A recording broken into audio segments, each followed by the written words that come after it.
چې کوم ځای کې به یو ولایت خالی شو نو هغې دپاره به امیدوار دوه کسان، یو به د حضرت عثمان رشتہ دارو او یو به د حضرت عثمان مخالفو.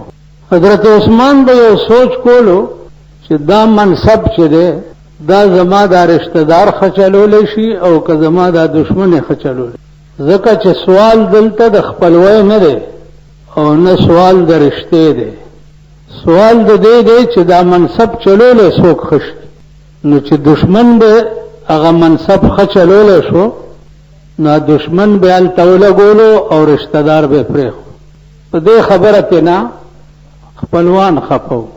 عزیزانو نن تاسو په دې ملک کې وګورئ دا ملک تباه ولې دی. دلته سوال د دې نه دی چې دا منصب چلولی څوک ښه شي او دې دپاره ایماندار څوک دی.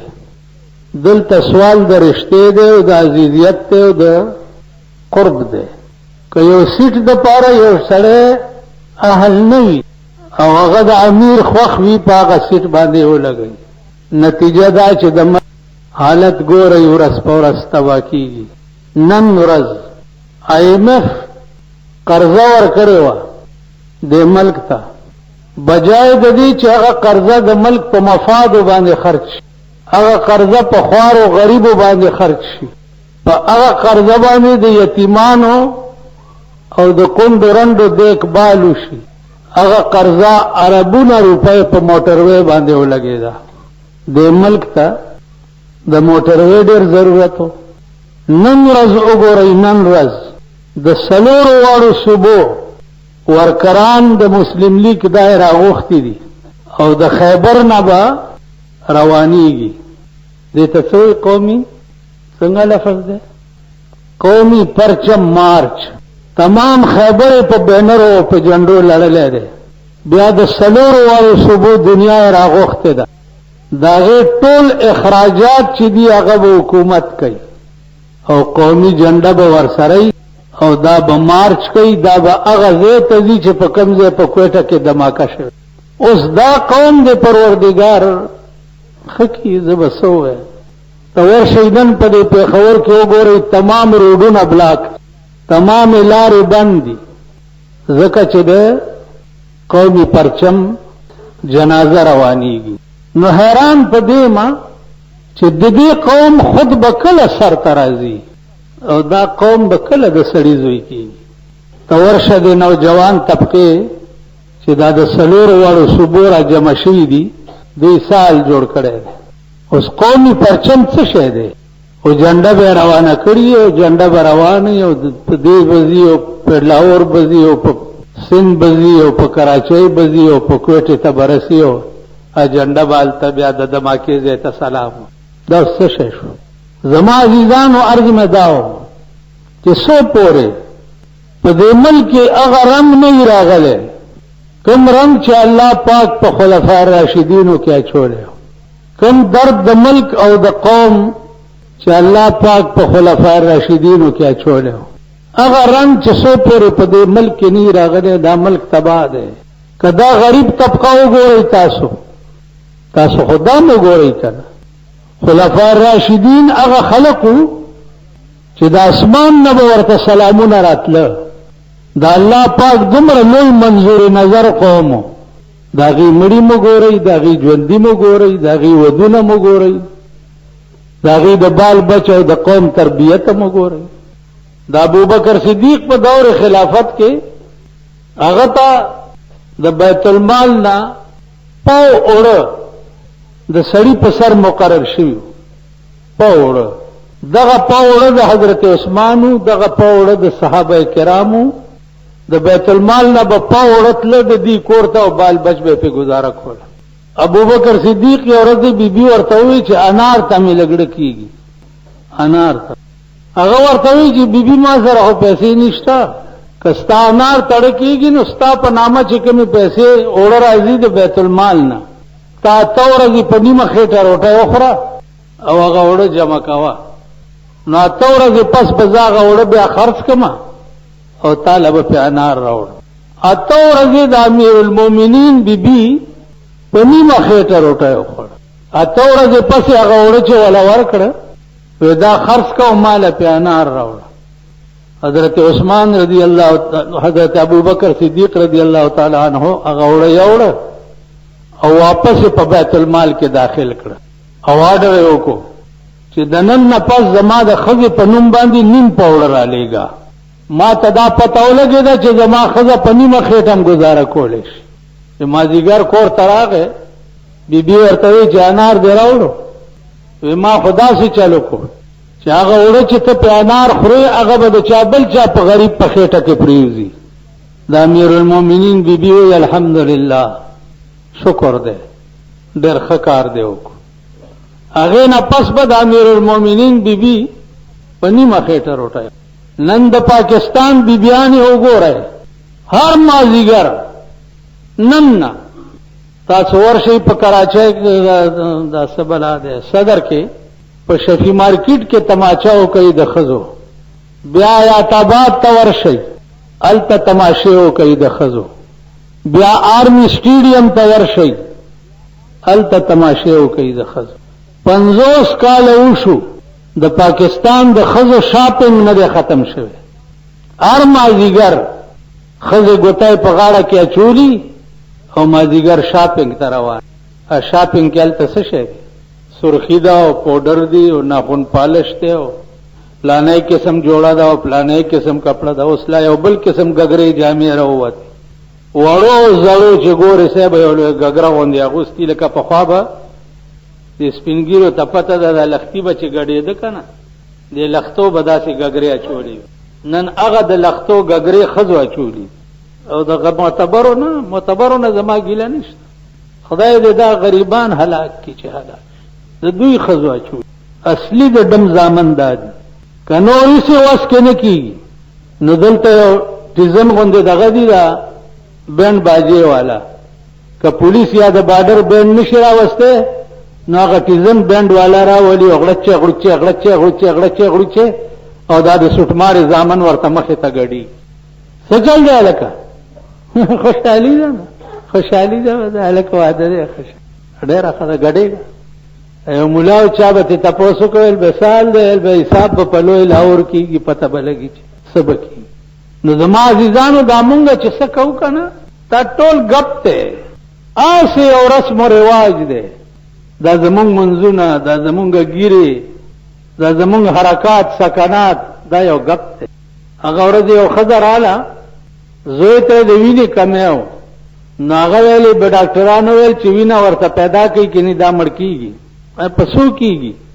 ویلې 1500 روپۍ بیګ دی 2 بیګه ورته خېجئ. ښځه ما پېژنده کور ته راپسې راغلې وه او واقع زوی دا چلو مال پلانی خان ته دې ویلي دي ویلی پلانی خان ته چې ورغلم نو 10 روپۍ راکړې. بیا مې د بل خان نامه ورته واغسته ویل هغه 15 روپۍ راکړې. او د هغې خلکو د زوی ودونه کم از کم 1,00,000 روپۍ په یو ټیم روټۍ لګولې 1,00,000 روپۍ. او د غریبې د بچي زوی ته د وینې ضرورت نو 15 روپۍ ورکړه. خیر ما ورته بندوبست وکړو.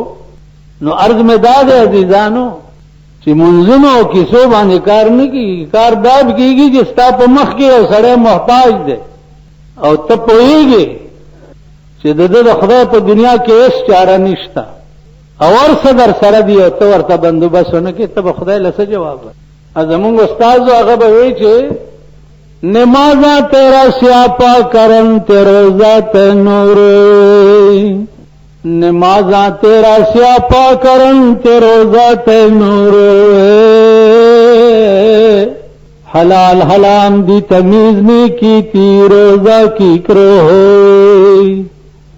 دغه منځونه د ستا ویرو کې یو دا روژه د ډېره ډېره پتا باندې جاړي د خاو د بد تمیز در کې نشته دی ستا مونځ به څنګه کېږي او ستا روژه به څنګه کېږي. قسم په خدای دی چې دا څومره پیسې تاسو په دې ودونو او په ښځو او په سړو په روټیانو باندې لګوئ دا کمپلیټ طور د شیطان پاروا دی.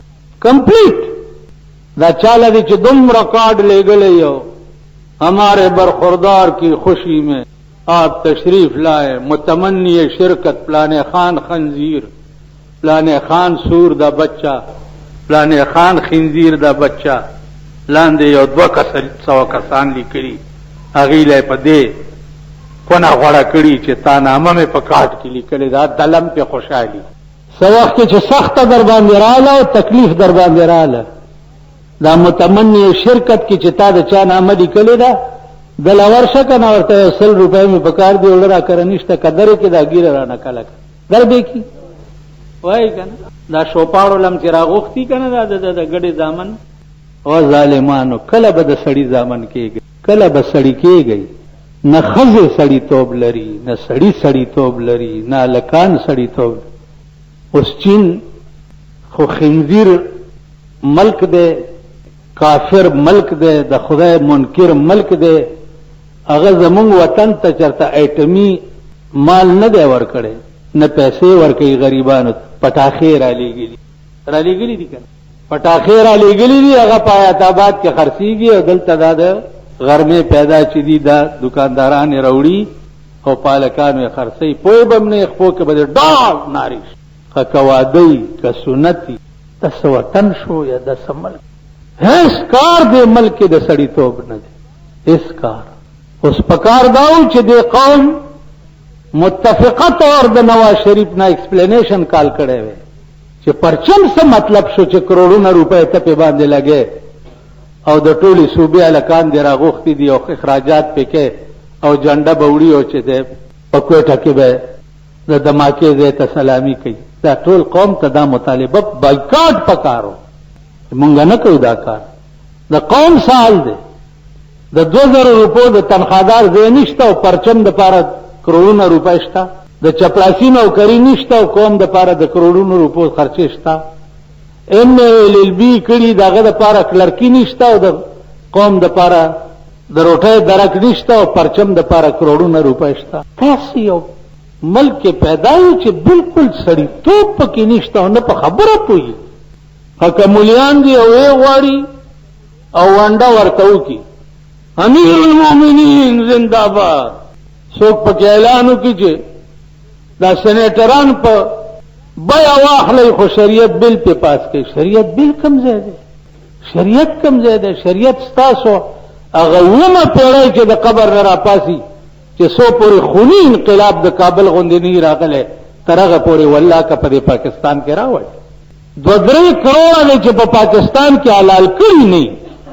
او تا په دې ملک کې شریعت راوستو په قبر به متیازې وکړه حلالی دی شریعت ته او شریعت بل دی ضیاءالحق شریعت په نوم اسلام شرمولی او نواز شریف د قرآن او د حدیث په نوم باندې اسلام شرمۍ لګیا دا قوم ورسره ملګری دا قومي ممبران د پروردګار د چرګو په مرض مردار کی دغه ورسره ملګري دي دوی راته پلار کړی دی کینولی دی په خپله بیان ورکړی چې په ما داسې وخت تېر دی چې اوسپنو له به مې پوکۍ ورکولو نو اوسپنو له چې چا پوکي ورکړي ټوله مرغه د ملک حکمراني کولی شي یا په خبره پوهېږي بسر سړی په دې شوق کې دی چې وزیر اعظم سره مې تصویر راشي او صدر صاحب دا لیډران دي دا په دې شوق کې دي چې صدر تارڑ سے ملاقات کر رہے ہیں اور کشمیر زیر باس آ رہا ہے اور پلانے زیر باس آ رہا ہے اول تو ګوره په دې اخبارونو د ملک کروڑونه روپۍ خرچ کیږي که نه دي کې صحیح هره ورځ پکې صحیح سیوا د ډمو نه د بل چا فوټوان پکې وي په دې منځ پاڼه کې وګوره د ټاپ ډمه دی چې خوښوي په هر اخبار د منځ پاڼه کې ګوره د ډمې فوټو وي کوم ملک اخبارات چې ټوله ورځ د ډمو ایډورټایزمنټ کوي او ډمې خلکو ته کوي دغه د ډمو فوټوان بیا تاسو کورونو ته اخبارونه وړئ دا د ډمو فوټوان زمونږ ښځې ګوري هغه د ډمو ویښته بیا دویم جوړ کړي هغه نوکونه دیم ښځه دا ناخن پالش دی ناخن پالش دا چې کمې ښځې مګلې کمې ښځې د دې نه اودس کېږي او نه غسل وځي نن د ملک ټولې ښځې په غسل کې ګرځي دا ناخن پالش یو پلیستر دی چې د نوک د پاسه لګېدلی چې دا لرې شوی نه او نوک لون نه او دس نه کېږي او نه غسل نن که وړي دي او که زړي دي چې ګورې دکان به پالش کړي نو عزیزانو حضرت عثمان د قتل سازش چې په کومه ورځ شو دا به درته بیا وایم خو لږ خدای ته وګورئ او که نور وسم نه وي نو د خدای ته زاري وکړئ او منت وکړئ چې یا الله په دې ملک کې د خیر اسباب پیدا کا او خدای چې دا څوک پکې نه پیدا کوي پروردگار هلاک کا خدای دوی هلاک کا خدای دوی هلاک کا او د ملک دین راولا او داسې انقلاب پکې راولا چې د ملک نظام بالکل بدل شي او کمپلیټ دین شي.